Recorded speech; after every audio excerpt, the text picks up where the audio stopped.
Hey everybody, Dr. Cira here. I'm a licensed clinical psychologist and the founder and executive director of Cira Center for Behavioral Health.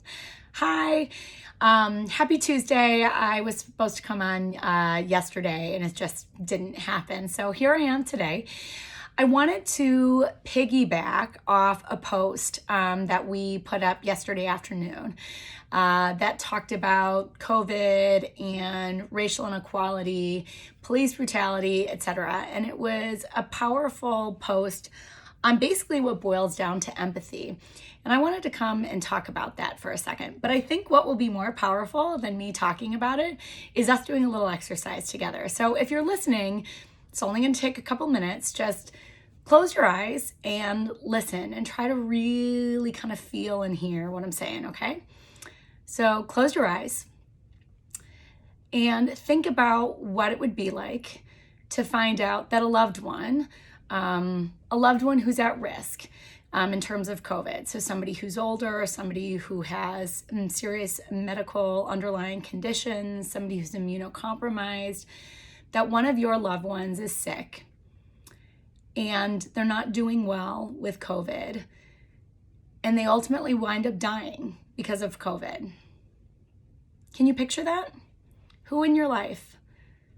Is it your mom? Is it your dad? A grandparent? An aunt or an uncle? Yourself?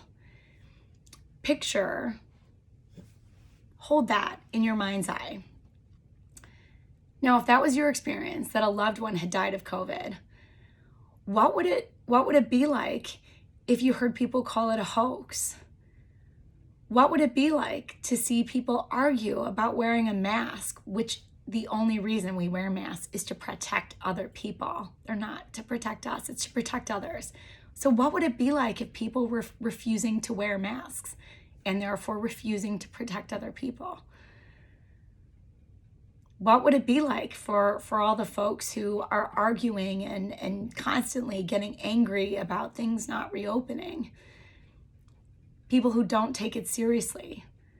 When you had a loved one die of COVID, what would that be like? Can you imagine? Or what about this? Let's do another one. What if you lost someone what if someone you loved died? And if you're a parent, let's go ahead and say, what if your child died?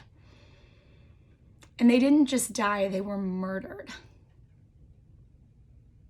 by the police. What would that be like? If you're a parent, you've envisioned something terrible happening to your child. It's part of what happens when you're a parent. You get intrusive thoughts about terrible things happening to your children. That's just how it goes. So you've thought about what happens if they get a fever and then they wind up having something catastrophic happen, or they fall off the playground equipment, or they're riding a bike and they get hit by a car. You've thought of awful scenarios. What if someone killed your child? Purposefully murdered your child, and people wanted to say it wasn't a big deal, or their kid's life matters as much as yours? Of course, other people's children matter as much as yours, but yours is the one who's dead.